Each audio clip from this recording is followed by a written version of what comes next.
오늘은 원어를 통해 배우는 묵시복음 26번째 시간으로요.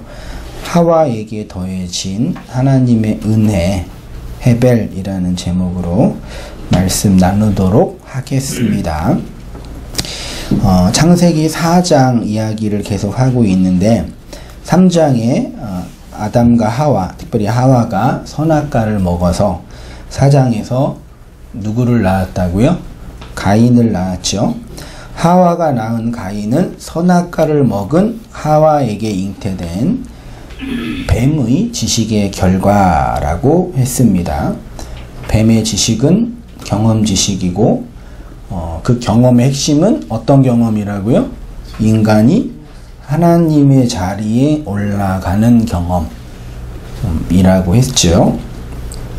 이렇게 선악 지식으로 출산된 가인이 아벨을 살해하고 그로 말미암아 땅이 저주를 받아서 가인은 유리하는 자가 됐죠. 제가 본문에는 기록 안 했지만 4장에 이렇게 유리하는 자가 돼서 가인이 에덴 동편 놋 땅에 거주하게 돼서 거기에서 자식 새끼 낳고 소위 말해 가인성을 세워오며 가인 문명을 이렇게 이루어 갔어요. 그러니까 하나님의 그 저주의 말은 땅이 저주를 받고 너는 유리하는 자가, 놋 땅이라는 제목 자체가 유리하다라는 뜻이거든요. 유리하다는 뭐 방황하다, 정함이 없다 그런 뜻이니까 나그네처럼 땅에 정착하지 못하고 방황하는 게 유리하는 건데 실제로 가인의 역사는 유리하는 역사가 아니라 정착해서 가인성을 쌓아서 가인 문명을 세우는 어떤 의미에서는 도시국가를 건설한 왕이 된 거죠. 그렇죠? 하나님은 저주하여서 유리하는 자가 된다고 선언하셨는데 물리적으로는 유리하는 자가 아니라 정착해서 떵떵거리며 잘 사는 자가 된 거죠. 그럼 하나님의 말씀이 틀린 건가요?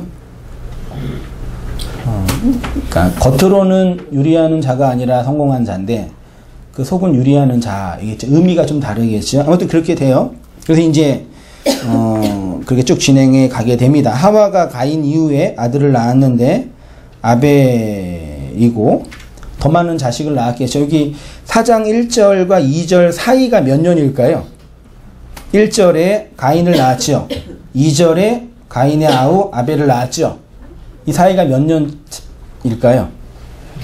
아담이 130세에 여기 셋을 낳았으니까 가인 낳고 1년 후에 아벨을 낳았겠을까요? 몇 년생일까요?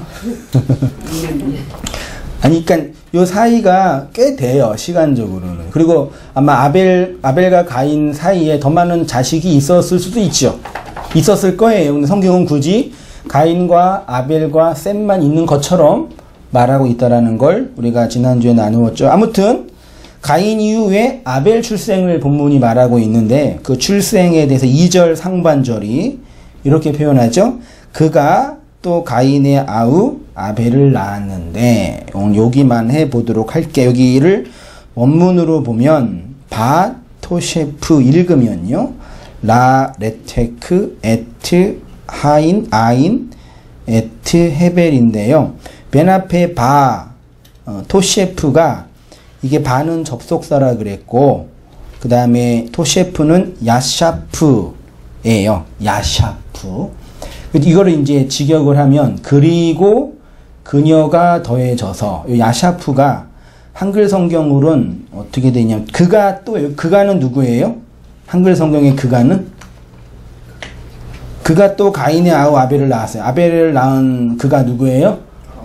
하와인데 하와를 그가라고 한글 성경이 그녀가 그러면 더 낫겠죠.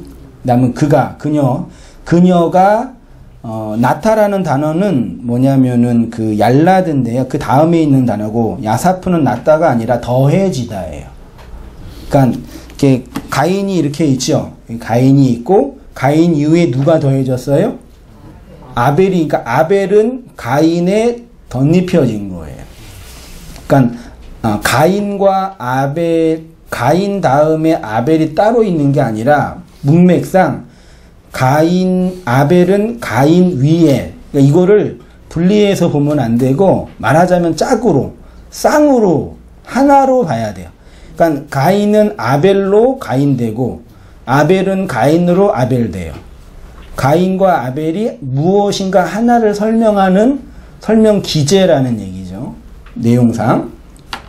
그 야사프가 맨 앞에 있는 단어 이게 더하다, 더해지다, 혹은 증가하다 이런 뜻이라고 하는데 히필형 미완료형이 되어 있어서 그 사역형이 뭐 시키는 거 그래서 직역을 하면 그녀가 더해졌다 이렇게요. 그래 더해져서 뭐 했다고요? 나았다. 더해져서 나았다. 그러니까 아벨은 가인 위에 더해진 그 무엇이에요. 이해가 안 되면 들어보세요. 그녀 밖에서 어떤 힘에 의해서 덧입혀진 것으로 가인의 형제 아벨의 히브리 음가가 헤벨이에요. 그래서 제가 왔다 갔다 그래요. 아벨 했다가 헤벨 했다. 그러니까 두 사람이 딴 사람이 아니라 한글은 한글 음가, 하나는 히브리 음가예요. 헤벨을 낳았다는 것이고 모세의 의도는 헤벨은 단순히 가인의 형제, 가인의 아우죠.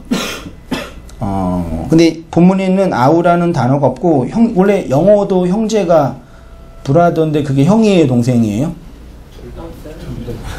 영어는 그래요. 희한해요. 근데 히브리어도 그냥 형제예요. 아우가 아니라 형제, 같은 형제. 의도가 있는 거예요. 형제를 설명하는 의도가. 형제 헤벨이다. 또 가인은 있지도 않아요. 형제 헤벨 이렇게 표현되어 있어요. 그러니까 그런 정도가 아니라 가인 이후에 하와에게 더해진 하나님의 은혜를 설명하는 거다.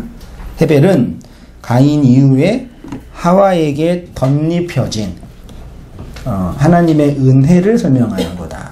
그래서 이 은혜라는 이게 사실 우리 기독교에서 되게 중요한 구원 교리이고 소위 말해 은혜론을 설명하려면 정말 많은 분량과 내용이 필요. 우리가 교회에서 가장 많이 사용하는 단어도 은혜잖아요. 오늘 은혜 받으셨어요? 오늘 설교가 은혜가 됐어요? 성도님의 삶은 은혜예요. 하나님의 은혜입니다. 등등등 표현하는데 그 은혜가 뭘까요? 알고 계시죠? 그거를 이제 제가 간단하게 아주 큰 그 범주고 넓은 담론의 주제인데 그냥 심플하게 단순하게 세 가지로 정리를 그냥 제 나름대로 해봤어요. 한번 들어보세요. 2000년의 교회 역사 속에서 하나님의 은혜에 대한 해석은 크게 세 가지로 설명할 수가 있겠습니다. 첫째는 덧붙여지는 은혜라는 게 있어요. 제가 정리해 놨어요. 덧붙여지는 은혜. 두 번째는 변화시키는 은혜. 세 번째는 초월하는 은혜다. 그런 덧입혀지는 은혜, 덧붙여지는 은혜가 뭐냐면은요. 인간에게 구원의 능력과 가능성이 충분히 있는데 은혜가 덧붙여지면 하나님의 은혜가 덧입혀지면 더 쉽고 빠르게 구원에 이룰 수 있다. 그러니까 인간이 자신의 힘으로 구원에 이룰 수 있어요. 근데 은혜는 뭐냐면 인간이 자신의 힘을 잘 발휘해야 되는데 아직 잘 모르는 거예요. 그럼 어떻게 하면 돼요?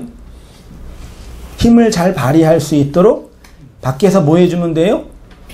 소위 말해 encourage, 격려해주고 지지해주고 응원해주면 이 사람 안에 있는 자생 능력에 의해서 은혜가 발동된다라는 신학 구조예요.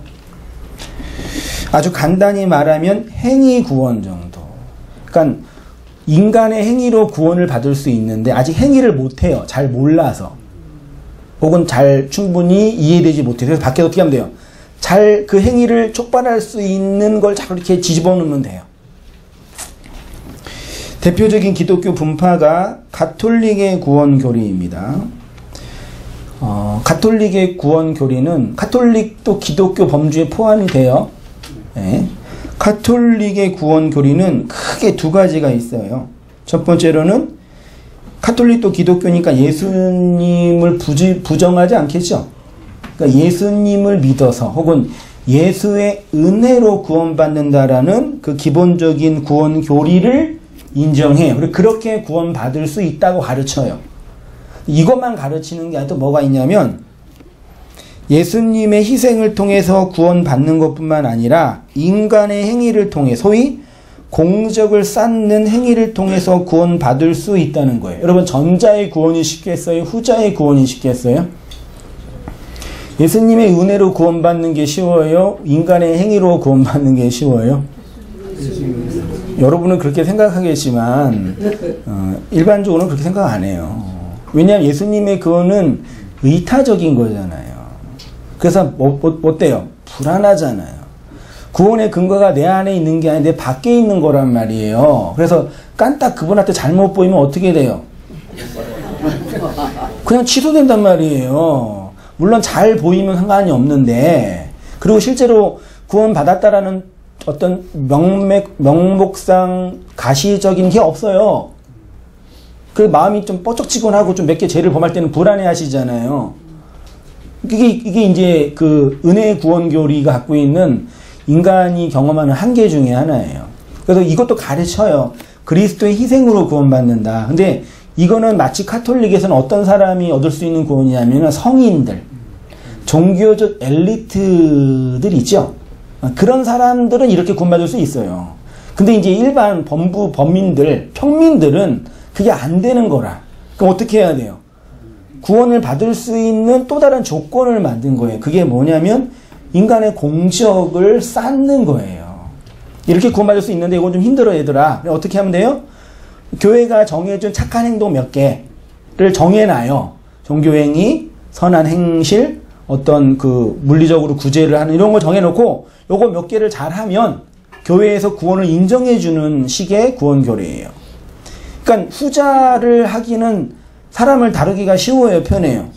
쉽단 말이에요. 우리 큰아들은 휴대폰을 가지고 있어가지고 이제 더 이상 휴대폰으로 아이를 조정할 수가 없는데, 우리 둘째랑 셋째는 아직 휴대폰이 없거든요. 좋아하는 게임이 제 휴대폰에 있단 말이에요. 그럼 어떻게 해야 돼요? 게임을 하려면 잘 보여야 아빠한테 잘 보여야 돼요. 그래서 제가 집에 쿠폰북을 만들어놔서 네가 휴대폰을 하려면 이 쿠폰북에 책을 하나씩 읽어야 된다. 도장을 찍어놓고 사인을 많이 만들어놓고 쿠폰을 많이 쌓으면은 내가 휴대폰 할 수 하나 할 때 하나씩 없앤다. 그러니까 좋죠. 근데 휴대폰 있는 애는 안 돼요. 그래서 이렇게 아빠 나 게임하고 싶어 그러면 책 읽었어? 안 읽었어? 안 돼. 그럼 끝내잖아요. 그럼 미리 해놓고 밤에 읽었게 그러면 또 이렇게 쇼부 봐가지고 또 이렇게 또 하잖아요. 얼마나 다루기가 편해요. 몇 년 안 남았어요. 이제 휴대폰 사주면 그것도 이제 끝나요, 이제요. 마치 그런 식으로 사람을 다루는 거예요. 그러면 그게 뭐가 좋냐면 다툼이 없어요.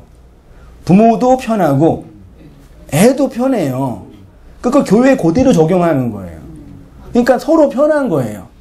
그게 구원이 있고 주제 문제고, 교회를 운영하거나 성도가 이 세상에서 신앙생활 할 때 너무 좋은 거예요. 그러니까 묵시복음을 이해한 성도들이 불안한 심리가 이거예요. 쿠폰북이 없어진 거예요. 쿠폰북이 없어져가지고 이제 뭘 해야 할지 모르는 거예요. 나 아빠 휴대폰에 네 마음대로 해 그러는 거예요. 말하자면 막 하는데 마음이 어때요? 하면서도 찜찜해, 불안해. 그래도 하고 싶어. 누가 말려줬으면 좋겠는데 말려주지 않아. 이 심리가 성도들의 심리 그대로 있단 말이에요. 좋게 편하겠죠, 성도들도. 그 성도들도, 그러니까 그렇게 종교 활동하는 분도 편하고, 못했으면 내가 못했다, 잘못했다, 회개하고 열심히 하고, 잘했으면 나 했다, 나 잘했죠, 칭찬해 주세요. 두 개 되잖아요. 근데 이거는 뭐 해도 안 해고 안 해도 그만이고, 하라는 얘기인지 하지 말라는 얘기인지 오라는 얘기인지 뭐 이렇게 막 심지어 막 혼란스러워 하시는 분들이 간혹 있더라고요.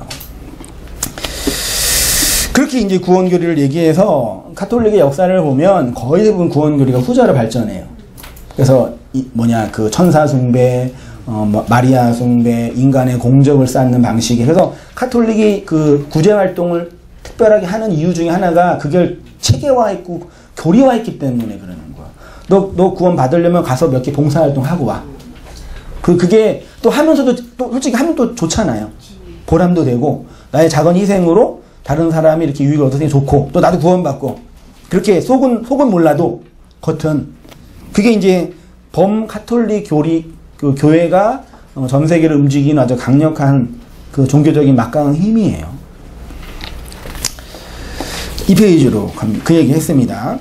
심지어 마리아 숭배, 성인 숭배, 천사 숭배 등과 같은 이교적 구원교리가 나오는 이유가 여기에 있습니다. 구원을 위해 전제되는 것이 뭐라고요? 인간의 공적이기 때문입니다. 이 공적은 곧 뭐라고요? 행위죠. 그러면 행위를 잘하면 되겠네요. 그럼 어떻게 해요? 행위를 잘할 수 있는 인과 율, 상과 벌을 주는 거예요. 그러면 행위를 못하면 벌을 받고 행위를 잘하면 상을 받는 거예요. 여러분 잘 들어보세요. 우리가 이 은혜의 복음을, 묵시복음을 나눈다고 이렇게 모여서 말씀도 나누고 교회를 운영하고 등등 고민하고 있는데 그냥 기복주의나 율법적인 교회에서 쿠폰북에 매여서 살고 있는 성도들은 뭐 어쩔 수 없어요. 그게 진리라고 믿고 그게 구원이라고 믿으니까 언젠가 그 확신이 무너지겠지만, 근데 최소한 여러분들은 그건 아니잖아요. 쿠폰북 가지고는 구원 못 받는 건 알죠? 아니, 그 가능할 것 같아요?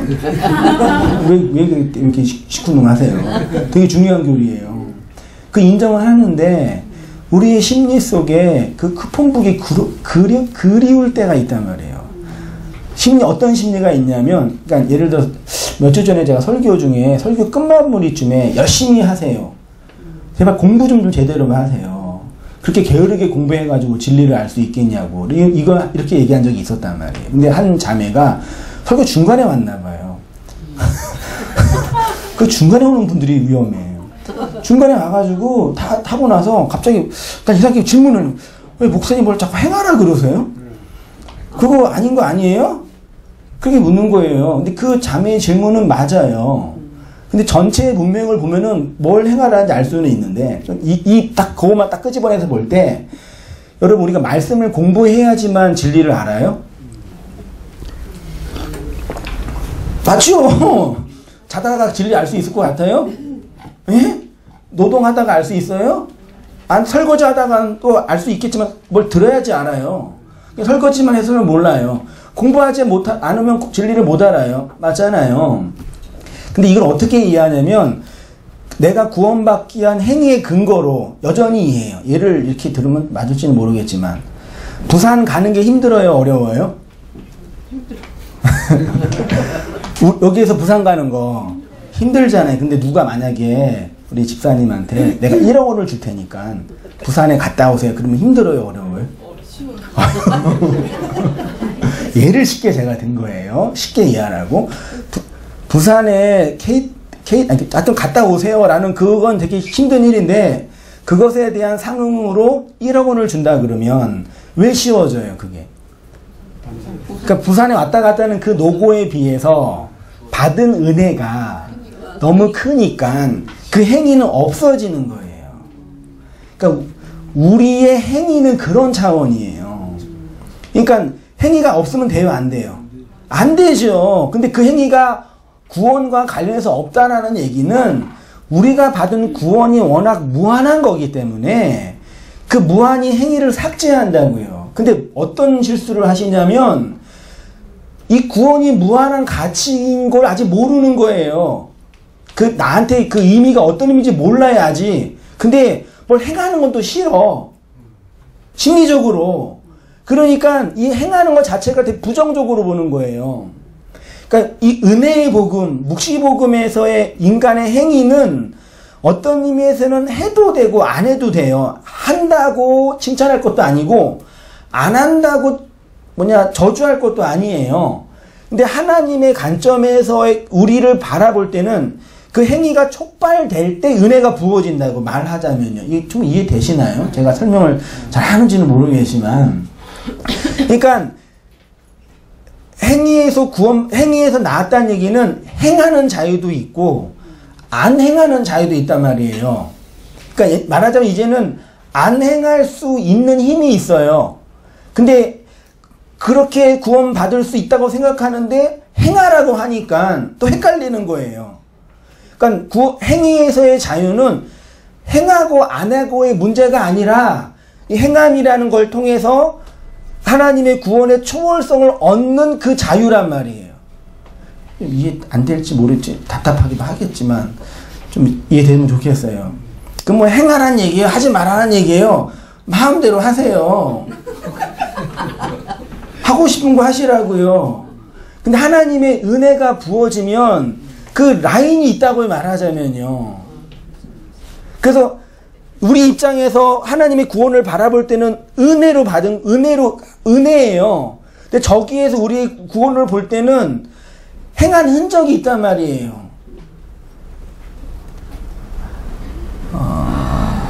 게으른 사람은 부자가 못 되죠? 맞나요? 게으른 사람은 부자가 못 돼요. 근데 부자가 되기 위해서 게으르지 않는 것만으로는 안 된단 말이에요. 이해되시죠? 열심히 일한다고 부자가 되는 거 아니란 말이에요. 다른 영역이란 말이에요. 이 세상에서 말하는 부자 측면에서는요. 그 적당한 이해할지 비할지 모르겠지만 하나님의 은혜가 우리의 행위가 이렇게 대척점에 있는 게 아니라고요. 그러니까 행위의 반대가 은혜가 아니라고요.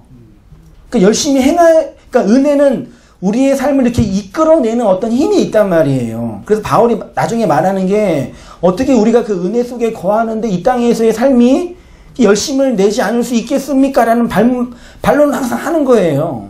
그러니까 말하자면 은혜 속에 있는 사람에게는 분투한 그 열심이 있어요. 맞나요? 하나님의 은혜 속에 은혜에 대한 경험과 하나님의 부어준 은총이 있는 분들은 그 삶 속에 그분만의 그 투쟁이 있단 말이에요. 열심들이 없어요? 그 있단 말이에요. 다만 근데 그게 구원의 가치와 비교해서는 별거 아니니까 자랑을 안 하는 것 뿐이에요.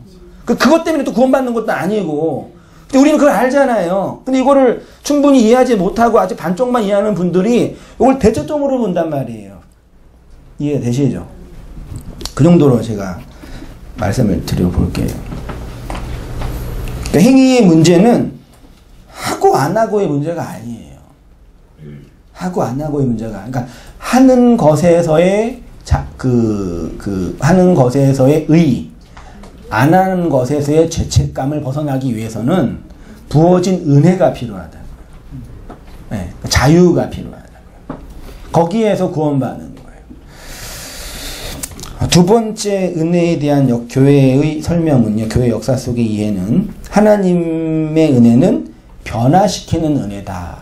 혹은 갱신시키는 은혜다. 이렇게 표현했습니다. 구원의 근거와 조건은 모두 하나님의 하나님으로부터 온 것입니다. 하나님의 은혜가 아니고서는 도저히 구원을 받을 수 없다는 것을 인정합니다. 그런데 그 은혜가 어떤 기능을 하냐면 인간 존재를 갱신시키는, 소위 말해 업그레이드하는 기능을 한다는 거죠. 이 점에 있어서 웨슬리는 그리스도의 은혜로 구원받는다는 칭의를 부정하지는 않지만 그렇게 구원받은 성도의 성화에 대하여 강조합니다. 성화의 과정에 도달할 수 있는 최고의 상태를 흔히 완전 성화, 완전 성화론이 웨슬리안 신학이 있어요. 이 완전 성화에 도달하기 위해서 받아야 할 게 뭐냐면 세컨드 블레싱이에요. 이게 뭐냐면 구원 이후에 더 깊은 구원의 경험. 뭐와 동반돼요? 성령 세례를 통한 방언. 그래서 이 웨슬리 신학에서 요거를 기술적으로 잘 이용한 분들이 오순절 신학의 세컨드 블레싱이에요. 그러니까 웨슬리가 바라볼 때 인간은 구원받기 전의 인간, 구원받은 인간, 그리고 구원의 깊은 은혜에 도달한 인간으로 구분해요. 그러니까 카톨릭이 또 다른 요소를 빼낸 거예요. 구원받았는데 더 깊은, 더 성숙한 성도가 되기 위해서는 구원의 경험 가지고 충분하지 않고 두 번째 복을 받아야 됩니다. 그게 성령의 내재가 아니라 성령의 세례입니다. 그 성령의 세례를 어떻게 받습니까? 기도를 열심히 해야 받습니다. 간증 이렇게 하잖아요. 그래서 1시간 기도하고 2시간 기도하면은 성령이 임하는데, 세례가 임하는데 뭘로 확인합니까? 방언을 받습니다. 그럼 난 10시간, 20시간 기도했는데 가슴은 좀 뜨겁지만 방언이 안 와요. 그럼 어떻게 해야 돼요? 지은 죄가 많아서 그러십니다. 웃을 얘기가 아니래요. 그래서 지은 죄를 회개하시고 회개까지 다 해서 생각나지 않는 모든 죄까지 회개한다고 얘기했는데 그래도 안 된단 말이에요. 그럼 어떻게 해요? 특교학을 주지요. 할렐루야를 거꾸로 10번, 100번을 하시면 그게 혀가 꼬부라져서 방언이 됩니다. 그렇게 한단 말이에요. 지금도 할 거예요. 아마 기도원 어디선가는요. 그렇게 이게 웨슬리의 신학을 변형해서 자기 멋대로 적용한 분들이에요. 원래는 이건데. 그러니까 사람들의 행위를 촉발할 수 있는 힘이 있는 거죠. 종교 행위를 막 이렇게 움직일 수 있는 힘이, 조종하기가 되게 편한 거예요, 말하자면요. 그러니까 사람을 조종하는 힘은 두려움과 공포와 그 다음에 그 가능성이에요. 희망이라, 열심히 하면 이거 얻을 수 있고요.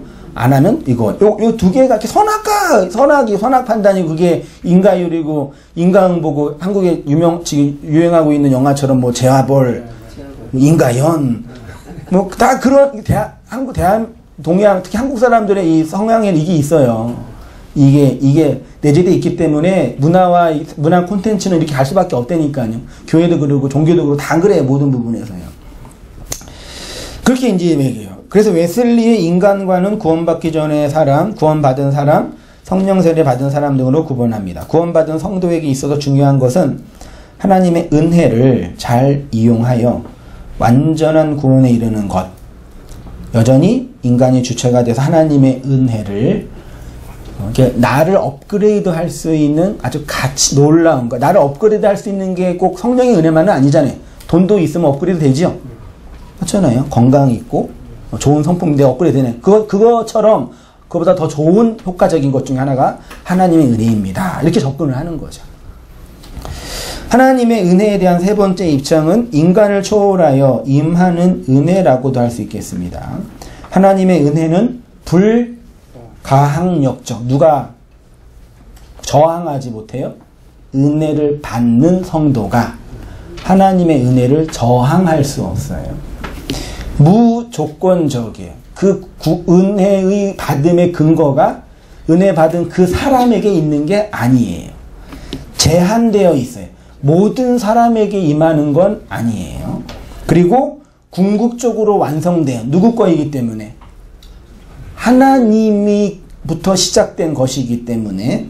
그래서 하나님의 열심이고 하나님의 의지이고 하나님의 사역이고 하나님의 인내이기 때문에 이 5개가 가능한 거예요.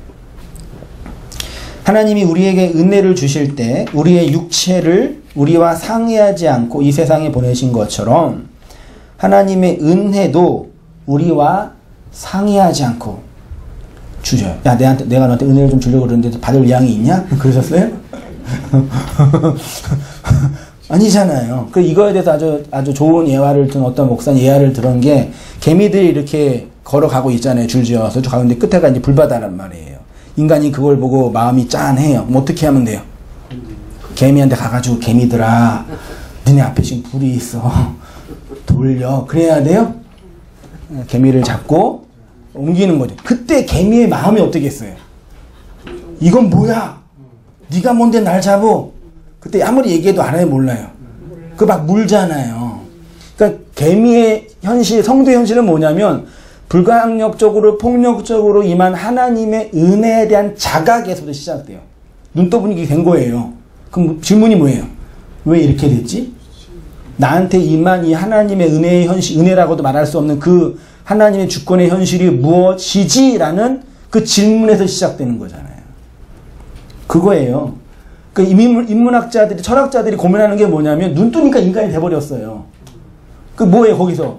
인문학자, 그러면 나는 뭐냐 이거죠. 내가 왜 이 세상이라는 인간이라는 존재로 와서 이렇게 인간으로 겪는 이런 고통을 겪어야만 되냐라는 그런 질문을 철학적으로 하는 거고, 성도는 한 걸음 더 나아가서 구원받고 은혜가 입혀졌단 말이에요. 그러면 왜 그러냐라는 이유를 찾아가고 해석해내는 거죠. 그래서 폭력적으로 임한다라고 고백하게 되는 거예요. 나랑 상의하지 않고 내 의지와 심지어 반하여 일하시는 하나님의 손길. 나를 공격하시는 하나님이 찌르는 칼로 부수는 방망이로 오시는 경험을 하는 거죠. 그러므로 그리스도의 말씀에 의해서 단 한 번도 무너진 경험이 없는 사람은 그리스도의 은혜를 한낱 인간의 자랑거리로 삼을 수밖에 없어요. 그러니까 누가 받은 은혜를 보니까 좋거든요. 그것도 나를 이용해 먹고 싶은 거예요. 사도행전 10장인가 20장쯤에 그 무당 같은 시몬이라는 사람이 있었잖아요. 사도들이 막 권능을 행하고 성령을 막 성령을 뿌리니까 막 사람 변하고 막 헌금되고 난리 난 거예요. 그래서 그 박수래. 그 시몬이 제자한테 가서 돈 주면서 뭐란 거예요? 그 능력 나한테도 달라고. 왜? 영업 비밀이거든요. 그거 좀 달라고. 그러니까 이 나쁜 놈아 망하라 그랬잖아요. 그게 우리란 말이에요. 은혜 받지 못한 사람이 은혜를 바깥에서 볼 때 화려하고 멋있게 보이거든요. 이용해 먹을만 해요. 우리가 주체가 돼서 은혜를 내 인생의 그 액세서리로 나의 존재를 업그레이드하는, 심지어 인격 수양의 도구로, 그래서 복음과 은혜, 그리스도의 진리가 우리한테 떨어질 때 그 복음이 나의 존재도 변화시킬 수 없다라는 그런 경험을 하는 거예요. 잘 생각해 보세요. 하나님의 능력이 어떻게 인간을 변화시키지 못해요. 하나님의 능력이. 근데 왜 그렇게 고백하냐면 그 하나님의 은혜와 능력을 내가 내 멋대로, 내 자의대로, 내 의도대로 이용해 먹을 수 없다는 걸 경험하는 거예요. 그 나라는 존재 자체도 변화시킬 수 없다는 걸 경험한다고요. 그래서 그렇게 말하는 거예요. 고백하는 거고요. 하나님의 은혜라는 것은 우리가 주체가 되어 우리의 그 무엇을 유용하게 사용하는 도구가 될 수 없습니다. 하나님의 은혜는 우리가 이용할 수 있는 도구가 아니라 뭐라고요? 하나님 자신이, 이게 중요해요. 이거만 기억하세요. 은혜는 내가 수단으로 사용할 수 있는 도구가 아니라 하나님 자신이에요. 말씀이 하나님 자신인 것처럼. 은혜를 받았다는 얘기는 하나님 자신이 오신 거라니까요. 내가 은혜를 받은 거 마치 좋은 화장품 받은 것처럼 나를 이렇게 치장할 수 있고 나를 업그레이드 할 수 있는 어떤 그 가치로 이해하는 건 하나님 본질에 대한 경험이 없는 거예요. 아니면 미끼에 물려서 그 미끼만 먹고 있는 사람이든지요. 그러니까 오늘날 기독교 문명에서 이 은혜를 이렇게 세교거리로 만든 거라니까요. 인간의 가치를, 인간의 의의를, 혹은 인간의 고통을, 인간의 절망을 도와주고 업그레이드 할 수 있는 그 무엇으로 상징해 버리는 거예요. 그렇게 해서 이용해 먹어서 성공한 사람들 몇 명이 있다고 하니까 나도 이용할 수 있는 것처럼 느껴지는 거예요. 근데 은혜는 하나님 자신이라니까요. 우리가 소위 말해 은혜를 받았다는 얘기는 하나님의 존재 자체 안에 거한 거예요. 말하자면요. 그러니까 수천억까지 하는 교회 건물을 지어놓고 뭐라 그래요? 이 성전은 개뿔 성전이 돈 많아서 멋있게 지어놓은 교회 건물이지. 하나님 은혜라고 그랬죠. 어떻게 그게 그런 게 성전이냐고요. 돈 없으면 못 짓겠어요 그거예요? 돈 많은 사람 많이 성도 와가지고 으쌰으쌰 해가지고 돈 내게 해놓고 줬잖아요. 그거 하나님의 은혜입니다. 1년 매출액이 수십억 되는 매출액이래. 헌금액이 수십억 되는 교회에 아들 물려놓고 하나님의 은혜입니다. 그러니까 그거는 하나님의 은혜가 뭔지 모르는 그 인간의 그 교만의 그 본질이라니까.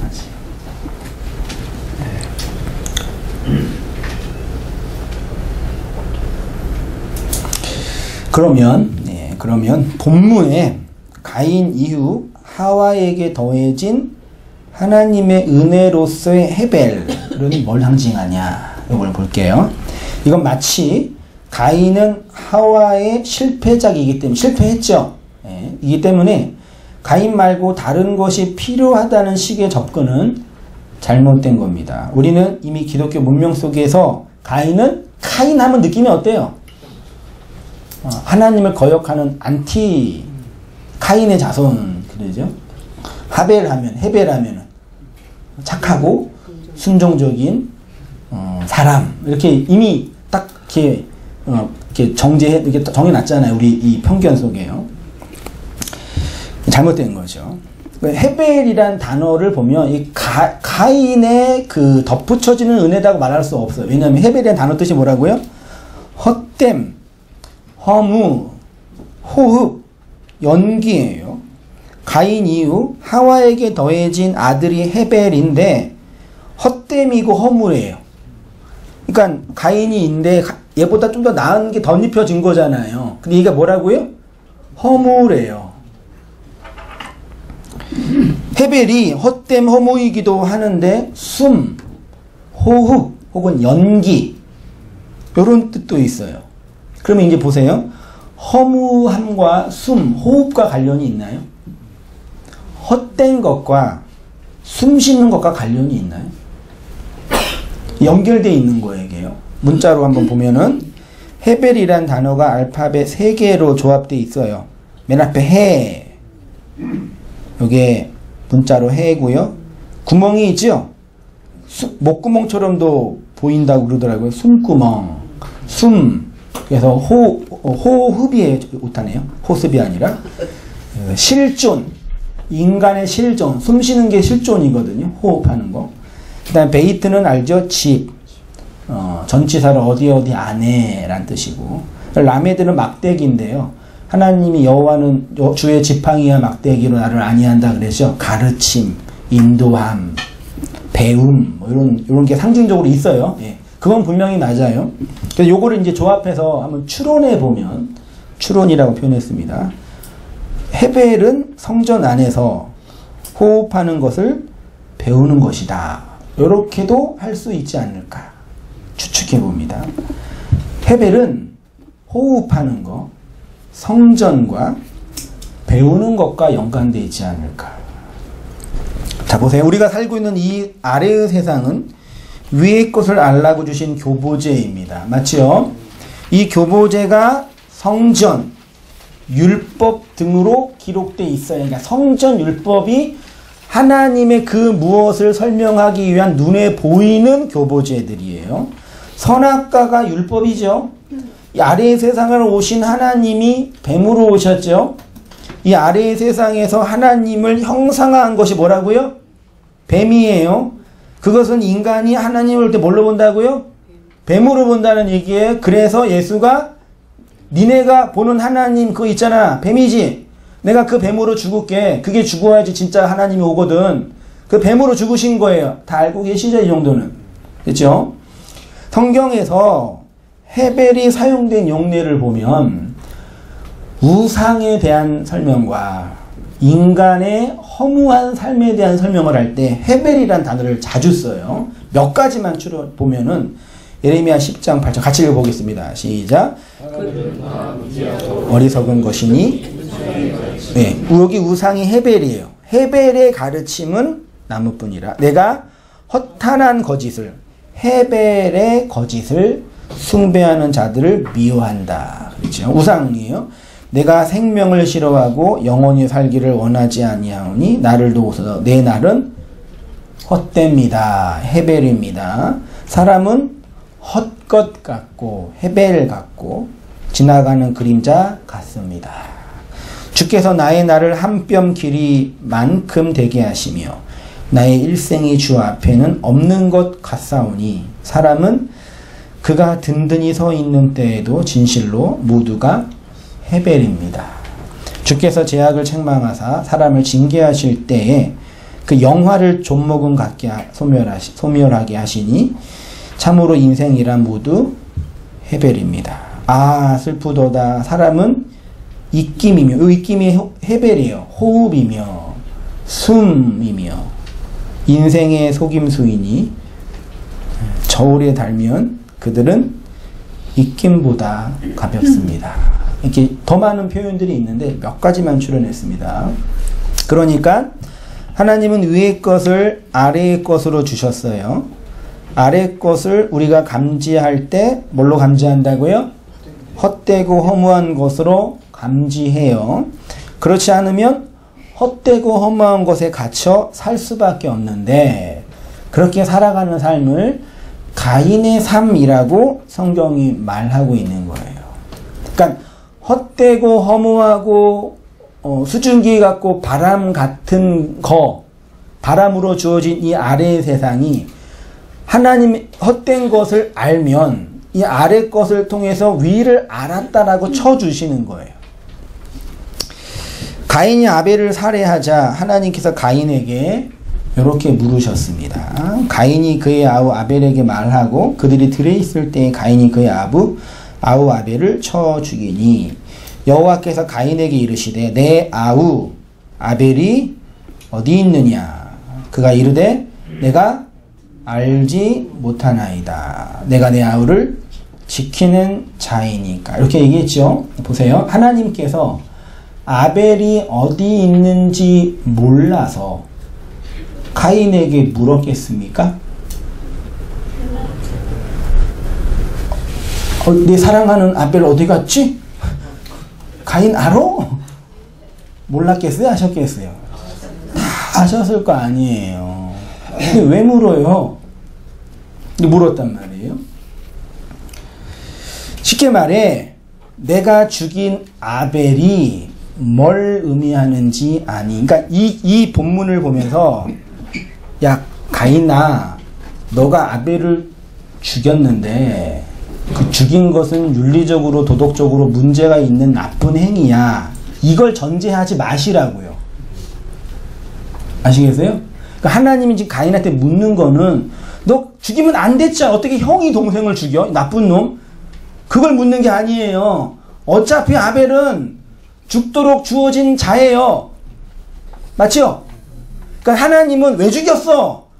사랑해야지 이게 아니라 네가 아벨을 죽였잖아. 그치? 근데 그게 뭔지 알겠니? 묻는 거예요. 이해되시나요? 아벨을 네가 그러니까 일단 우리가요 성경이나 이 은혜의 세계를 이해할 때 위험할 수 있겠지만 접근 방법이 모든 가치 판단, 여기서 가치 판단이라는 얘기는 윤리 판단입니다. 윤리 판단을 잠시 둬야 돼요. 네? 선악과를 먹은 건 윤리적으로 옳은 거예요? 그른 거예요? 잠시 내려놓고 그게 뭐냐 접근해야 한다고요. 근데 우리는 뭐든지 윤리 판단으로 들어가요. 여자들이 교회 와서 소매 없는 나시티 입고 오는 걸 좋은 거예요? 나쁜 거예요? 좋은 거잖아요. 근데 우리는 이미 이 선악 판단 속에서 그걸 윤리적으로 접근한단 말이에요. 뭐든지 다. 그것도 필요해. 왜냐면 우리가 사람 사는 이곳이기 때문에 그게 없으면 또 세상 이상하게 되거든요. 그러니까 그걸 일단은 나중에 놓고 이게 뭐냐 요거요. 이 현실, 이 내용이 뭘 의미하냐를 접근해야 되는데 우리는 그게 뭐냐는 둘째 문제고 옳다, 그르다, 좋다, 나쁘다 이렇게 접근한단 말이에요. 그러니까 진리를 못 봐요. 이 세상에 만들어놓은 선악체계, 칸트가 만들어놓은 우리나라 염라당이 만들어놓은 그 선악체계로 이 세상을 다 바라보고 예수도 바라보는 거예요. 성경도 바라보고. 그러니까 접근 방법 중에 이게 되게 중요해요, 사실은요. 그러니까 하나님이 가인한테 너 왜 죽였어? 너 죽였으면 안 된다라는 그 뉘앙스는 우리가 성경을 그렇게 보고 있는 거예요. 문화적으로. 알게 모르게 사파나 책이나 영화 등등에서 그렇게 접근해 버렸으니까. 근데 이게 아니라 네가 지금 가인 죽였네? 그래 죽였어. 그게 뭐야? 묻는 거예요. 근데 가인이 뭐라 그래요? 몰라요 그런 거예요. 그러니까 야 가인 어디 있냐? 알지 왜 몰라요? 모른다는 얘기는 내가 가인을 아벨을 죽였는데 그게 뭘 의미하는지 야다하지 못하 모릅니다. 어떤 달콤한 뭐가 연결되는지 알겠어요? 모든 인류는 예수를 죽였죠. 이렇게 말하면 좀 그렇지만 여러분 예수 죽였잖아요. 예수를 죽였는데 그건 옳고 그른 문제가 죽였잖아요. 그게 뭔지 아세요? 예수 안 믿는 지인이나 친지나 가족한테 가가지고 오늘 밤에 가가지고 물어보세요. 너 예수 죽였지? 한번 실험해 보세요. 가서 진짜. 너가 예수 죽였잖아. 그게 뭔지 알아? 물어보세요. 한번 뭐라 그러나. 다 뻔하죠? 내가 안 죽였어요. 누가 죽었나? 로마 형제가 죽였어요. 똑같은 거예요. 반응이. 근데 성도에게는 하나님이 너가 예수 죽였잖아. 그게 뭔지 알아? 그게 뭔지 알겠어요. 그게 야다한 거예요. 그 얘기란 말이에요. 예수도 죽기 위해 오신 분이잖아요. 어떤 의미에서는요. 그러니까 사람들이 예수를 죽인 건 나쁜 행동이고 악한 행동이고 그렇게 돼서는 안 될 행동이 아니라 윤리적 접근을 들어가기 전에 그 죽음 자체가 뭘 의미하는지를 의미를 파악해야 되는데 들어가 버려서 인류를 위한 희생이네, 나를 위한 애틋한 사랑의 표현이네, 이렇게 뭐죠? 오버해 버리니까 왜곡된 방식의 신이해가 돼 버린다니까요. 되게 중요한 관점이에요. 복음을 이해하는데요. 내가 알지 못합니다. 단순히 아벨이 어디 있는지 모른다라고 잡아떼는 게 아니라 내가 죽인 아벨이 뭔지 몰라요. 그런 거예요. 혹은 내가 죽인 아벨의 그 본질이 뭔지 몰라요. 그러면서 하는 말이 내가 아우를 뭐 하는 자라고요? 지키는 자요. 지키다도 뭐 아니 형아가 동생을 이렇게 돌봐주는 거예요. 이렇게요? 나쁜 사람이 있을 때 그때 나쁜 사람 누가 있겠어요? 요거예요? 요 지키다가 히브리어로 샤마르거든요. 샤마르. 성경에 되게 많이 사용된 단어인데 제일 먼저 나온 부분이 창세기에 아담과 하와에게 에덴 동산에 있을 때 에덴 동산을 경작하고 지키라 할 때 그 지키라예요. 그 경작하다는 얘기는 농사한다고 이해하는데 아무튼 경작했어요? 그 뭘 지켜요? 에덴 동산을 왜 지켜요? 에덴 동산 누가 공격해요? 아니 지킨다는 얘기는 보초 쓰는 거예요? 도둑이 에덴 동산 와서 선악과 먹으면 안 되니까 니네가 지켜라 할 때 그 지키는 거예요? 뭘 지켜요? 이해 안 되셔요? 우리 집을 지키잖아요. 왜 지켜요? 도둑이 오면 안 되니까. 그것처럼 에덴 동산을 지켜야 되는 거예요. 아담과 하와가요? 아, 도둑이 없었단 말이에요. 그때는요. 그 뭘 지키라는 얘기예요? 얘기해 주세요. 그런 눈빛인데. 여기 에덴 동산을 지킨다라는 건 도둑으로부터 지키라는 것이 아니라 에덴 동산, 말하자면 아래 것으로 주신 최초의 성전, 율법, 그게 뭔지 알아먹으라. 경작하면서 내가 너한테 줬잖아. 그게 뭔지 알아야 돼. 이렇게 이 뉘앙스라는 얘기죠.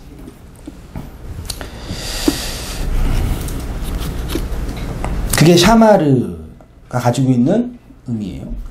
가인이 아벨을 샤마르 한다는 것은 아벨이 가지고 있는 그 의미가 무엇인지 알라는 것입니다. 그러니까 지금 하나님이 가인에게 묻는 거는 내가 아벨을 죽여서 안 되는데 어떻게 형제를 죽이냐? 넌 나쁜 놈이다. 따지는 게 아니라 내가 형제를 죽였잖아. 그렇게 죽인 형제가 뭔지 알겠니? 가인이 뭐라고 했죠? 쉽게 말해 예수가 우리의 형제로 오셨죠. 형제로 오셨어요. 우리 손에 살해되었어요.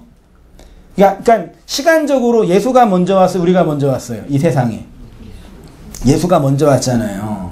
근데 진리적인 측면에서는 우리가 먼저 온 거예요. 내가 먼저 와서 그 다음에 예수가 온 거예요. 예수가 우리의 형제로 우리 손에 살해되었습니다. 그 물으시는 거죠. 내가 죽인 예수. 내가 예수를 죽였다. 근데 그게 뭔지 알겠니? 그래서 진리 안에 들어온 성도의 가장 큰 화두는 뭐예요? 내가 예수를 알고자 하나이다. 선생님이요 나한테 예수 좀 가르쳐 주세요. 이 질문 하잖아요.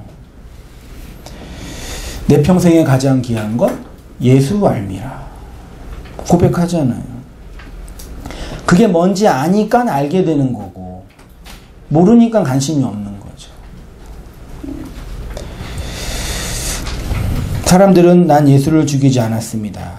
왜 내가 예수를 알아야 합니까? 내가 예수를 지키는 자입니까? 라고 반문하죠. 그러니까 사람들이 지옥에 가는 것은 예수를 죽였기 때문이 아니라 죽은 예수가 뭘 의미하는지 모르기 때문에 지옥 가요. 그게 하나님 없는 자, 하나님 모르는 자, 하나님 믿지 않는 자라고 표현해요.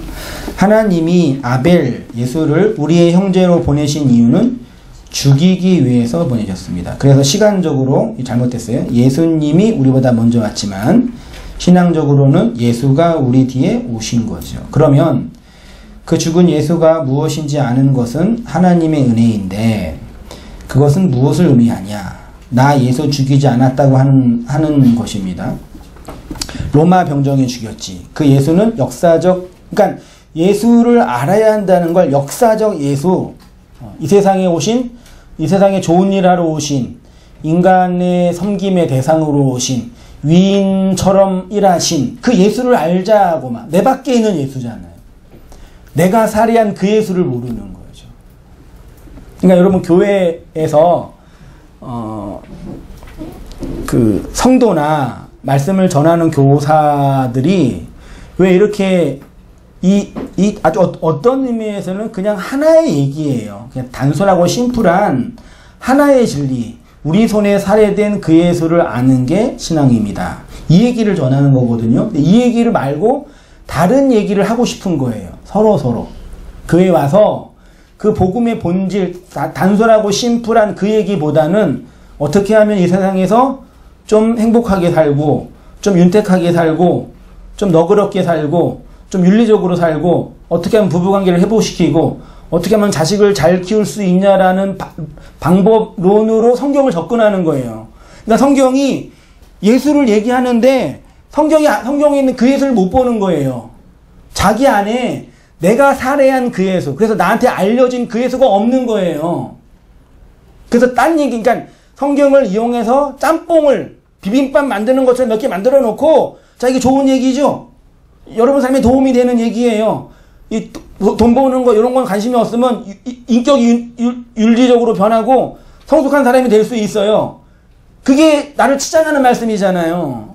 나를 유익하게 해주는 말씀이고. 근데 이 복음, 이 본질은 내가 죽인 그 예수의 실존 앞에 쓰는 거라니까요. 이 아래 세상이라는 성전에서 하나님의 호흡을 열심히 배우도록 하기 위해서 헤벨을 보내주셨습니다. 이렇게 온 헤벨을 통해서 내가 헤벨을 죽인 자 맞습니다. 내가 그 은혜로 살아가야 할 자입니다. 라고 호흡하며 고백하는 자가 성도이고 교회예요. 그런 의미에서 어떤 분이 말하는 것처럼 정말 이 세상에 예수를 증거하는 교사와 설교자가 없는 거예요. 정말 이 세상에 예수를 듣고자 하는 성도가 없는 거라니까.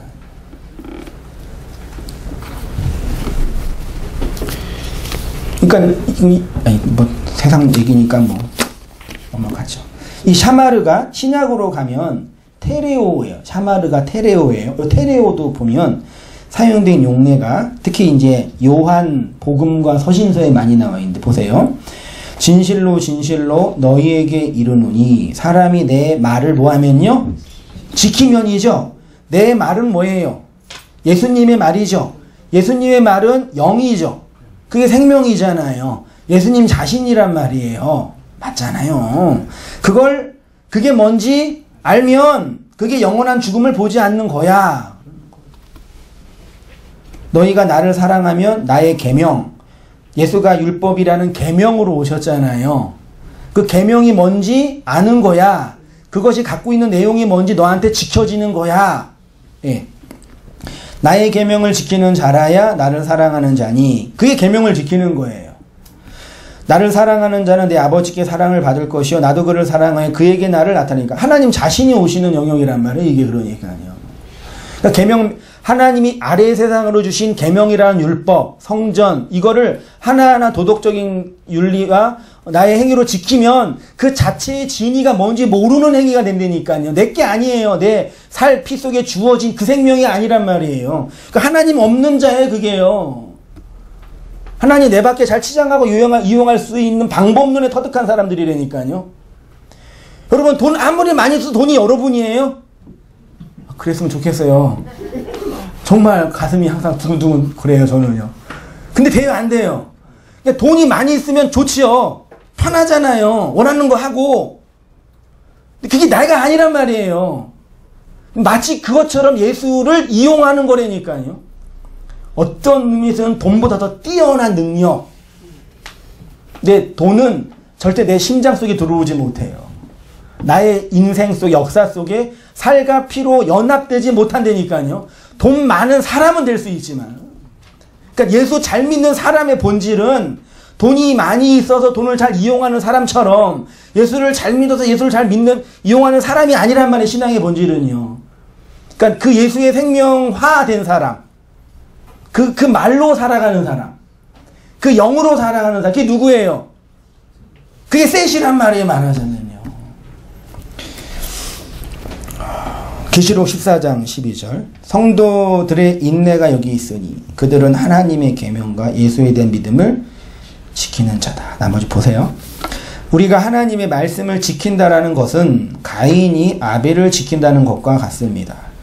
가인이 아벨을 물리적으로 보호하는 것이 지키는 것이 아니라 성경 말씀을 문자적인 규범으로 행하는 것이 지키는 것이 아니라 요것만 우리의 손에 살해된 예수 그리스도의 그 죽음이 무엇인지 알아먹는 것.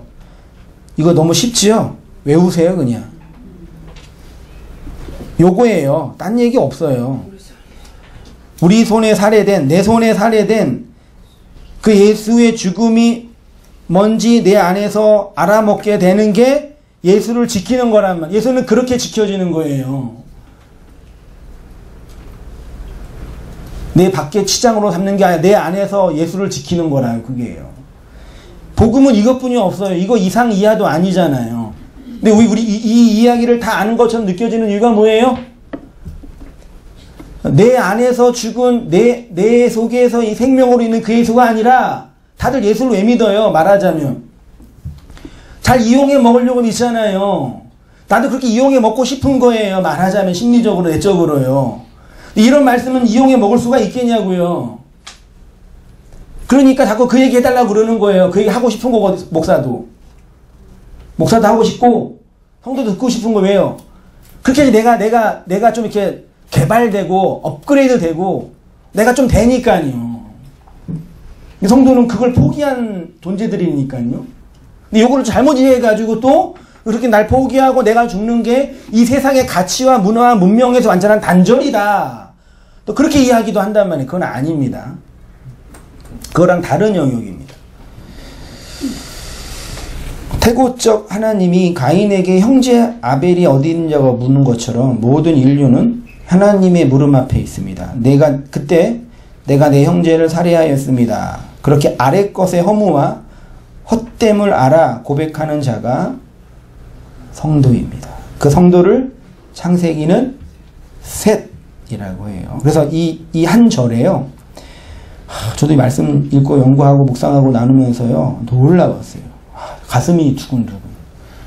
심장이 벌렁벌렁. 이게 가끔 이렇게 항상, 그러면 좋겠는데, 가끔 이렇게 말씀 연구하고 공부하다 보면 이렇게 어떤 그 이미지냐면, 이렇게 어두운 이렇게 그 지하에 이렇게 빛이 환하게 비치면 이렇게 스물스물 오는 그런 이미지 있잖아요. 그런 이 각성이라 그래요. 은혜의 세계에 대한 내적인 경험. 그게 말씀을 연구하고 알아가는 그 맛 중에 하나죠. 이 육체적인 맛이요. 마약처럼 느껴질 때도 있죠, 사실은. 보세요. 아담이 다시 자기 아내와 동침하매 그가 아들을 낳아 그의 이름을 셋이라 하였으니 이는 하나님이 내게 가인이 죽인 아벨 대신에 다른 씨를 주셨다 하며 셋도 아들을 낳고 그의 이름을 에노스라 하였으며 보세요. 그때 사람들이 비로소 뭐라고요? 여호와의 이름을 불렀더라. 예호바 이름은 말씀이에요. 하나님의 말씀 카라 선포했다. 그러니까 하나님 말씀 이게 불렀다가 카라거든요. 카라는 선포하는 언제 사용되냐면 이스라 하나님 빛이 이스라 할 때 이스라 하나님의 창조적 선포 있죠. 그때 카라 그러고요. 또 하나는 선지자가 말씀을 선언할 때 그걸 카라라 그러니까 되게 신적인 행위의 촉발이라면 어떤 생명의 잉태됨. 그러니까 선지자가 말씀을 선포하면 그 선포로 말씀이 임하는 거예요. 하나님이 있으라 할 때 그 생명이 전수되는 거예요. 이게 셋의 자손들에게 주어진 언약이란 말이에요. 하나님의 은혜, 예수의 그 죽음, 하벨의 죽음 속에 예수의 죽음의 생명으로 주어진 자 안에 카라, 선포가 주어진다니까요. 그래서 그 성령 받은 성도를 향해서 예수님이 뭐라 그래요? 너희가 가서 병자를 고치고 귀신을 내어줘. 말씀을 선포하면 그렇게 된다는 얘기예요.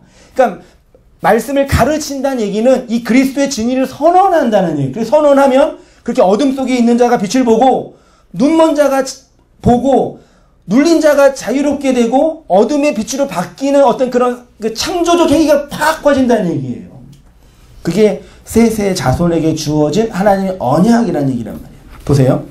셋이란 이름이 동사 쉬트에서 왔대요. 놓다 두다 둔 거예요. 언약으로 셋을. 죽은 아벨의 내용이 셋이고 이 셋은 하나님의 세우신 언약입니다. 우리가 죽인 아벨이 헛되고 허무라는 것을 알아 하나님의 호흡, 말씀을 배우면 이 세상에 언약으로 세워지죠. 그래서 우리도 가서 성령 받으면 귀신이 쫓겨나고 앉은 자가 일어나고 어둠 속에 있는 자가 빛을 보잖아요. 이렇게 세워진 자들이 여호와의 이름을 부르게 됩니다. 여기 부르다가 카라, 선포하다, 선언하다로서 하나님의 창조 행위를 표현할 때 선지자들의 말씀을 선포할 때 사용된 단어입니다. 창세기 1장에서 하나님의 이름이 뭘로 선언됐어요? 엘로힘으로 선언됐거든요. 네, 하나님이 엘로힘이다 라고 말하지 못할 정도로 엘로힘이라는 이름으로 나타났을 뿐이에요. 1장 1절부터 2장 3절까지. 근데 2장 4절부터 3장 끝절까지는 하나님의 이름이 예호바 엘로힘으로 나와요. 예호바 엘로힘으로요. 그리고 이제 4장부터는 하나님의 이름이 예호바로 나와요. 이 여호와라는 이 단어가 뭐냐면 하나님이 호흡으로 존재하는데 말하자면 뭐냐면 여호와라는 이름이 뭐냐면 내가 숨 쉬거든 내 숨을 너한테 줄게 이거예요. 내가 말을 하는 자인데 내 말을 너한테 줄게. 하나님이 그 모세한테 말 못한다는 게 뭐라 그랬어요? 내가 너한테 말하는 자를 준다 그랬잖아요. 그게 여호와라는 이름이에요. 말하자면 그러니까 여호와라는 이름 속에 뭐가 있냐면 하나님의 말을 하는 자들이 내포되어 있는 거예요. 그러니까 우리에게 오셔서 이 언약의 행위를 통해서 하나님 뭘 주시는 거냐면 하나님의 존재 자체를 주는 거예요. 말하자면요. 신적 본질 자체를. 그게 뭐 능력 있고 힘 있는 게 아니라 핵심은 뭐예요? 우리 입에 하나님의 호흡을 주시는 거예요. 그 하나님을 말하는 자, 카라 할 수 있는 자예요. 선언하는 자. 그게 성령 받은 교회에 임한 능력이라고. 그러니까 여러분 사도행전 액치를 잘 보면 사도들이 놀라운 일을 했잖아요. 정말 우리 교회들이 다 부러워하는 일 했잖아요. 근데 그 일의 본질은 뭐예요?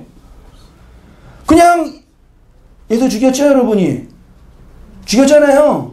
그 죽인 예수가 그리스도예요. 믿으세요. 그리고 평평 변하고 교회가 세워지는 거예요. 주 예수를 믿으라. 너와 내 집이 구원받는다. 너희가 십자가에 달린 예수가 그 그리스도다. 아래 것으로 주신 그거 있잖아. 그게 이거야. 이거 알아먹으면 니네가 구원받아. 이 얘기만 계속 한 건데 놀라운 그 역사가 일어나는 거예요. 뭐 특별한 거 없었어요. 뭐 제자들이 뭐 한 게 있었어요. 뭐냐 제자 훈련을 했어요. 뭐 인격 개발을 했어요. 뭘 했어요. 그냥 카라만 한 거예요. 근데 그 카라가 밖에 있는 예수 뭐 배우고 해서 잘 이용해 먹을 수 있는 그런 예수가 아니라 자신들 존재와 실존과 역사 속에 내재되어 있어서 자신들을 삭제한 그 하나님의 실존이 선언되는 거라는 말이에요. 그때 하나님의 백성들이 그 소리를 듣고 일어나는 게 사도행전의 역사고 그게 4장의 이야기예요. 그러니까 4장 전체를 보면은 가인 이야기가 한 90%예요. 가인이 결혼하고 애 낳고 야발과 유발과 두발과 애 낳고 문명을 만들고 죄를 범했지만 이렇게 되고 그 얘기하고 센 얘기는 2절 1절 나왔는데 그때 비로소 여호와의 이름을 불렀더라. 그러니까 하나님의 그 호흡이 셋 계열에게 흘러온 거예요. 말하자면요. 그게 창세기 12장까지 그 바벨탑까지의 원역사 속에 아주 그 풍성하게 이렇게 내재되어 있는 복음의 핵심이라니까요.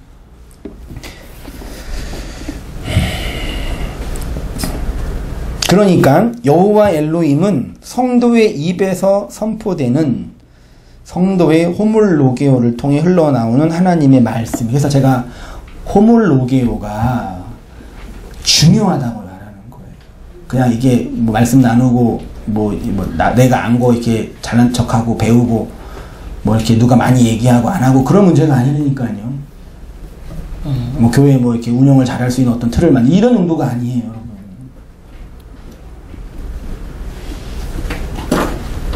정말 중요해요. 근데 이게 저의 고민이 그거였어요. 분명히 저분 이렇게 그리스도의 실존과 그 호흡 속에 계시는 거 같는데 이렇게 말이 좀 이렇게 뭐라 그럴까요? 이렇게 안 나가와 느낌적으로. 그러니까 왜 그럴까 고민할 때 이런 부분이라는 얘기죠.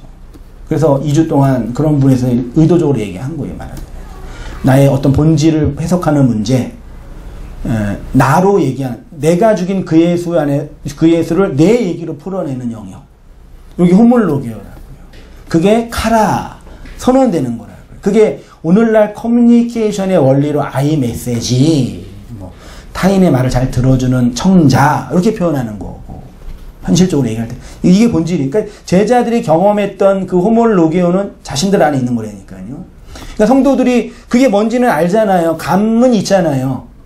구원받은 성도 안에. 근데 명확하게 뭔지를 잘 모르잖아요. 말을 못하니까. 그래서 어떻게 해요? 배우는 거예요. 그래서 교사한테, 목사한테, 설교자한테 내가 그 예수를 모르는데 잘 가르쳐 달라고, 거기에서 그 예수를 성경을 통해서 증언해 주세요 라고 하는 게 현실교회, 지역교회, 모이는 교회의 핵심이라는 거예요.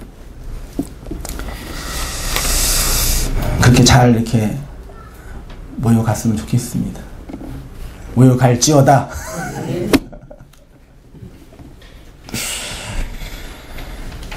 영이신 하나님이 성도의 입에서 말씀으로 선포되는 교회의 현실이 성령이 임한 신약교회의 선교의 역사고, 우리 온 땅 교회의 역사고, 기타 복음을 전하고 있는 지역 교회들의 역사입니다. 성도는 이렇게 덧입혀진 여호와의 은혜를 선포하여 살아내는 자들입니다. 이 은혜로 살아가시는 모든 성도님 되시기를 축원드립니다. 네, 기도하겠습니다. 아버지 하나님, 은혜와 사랑을 감사합니다.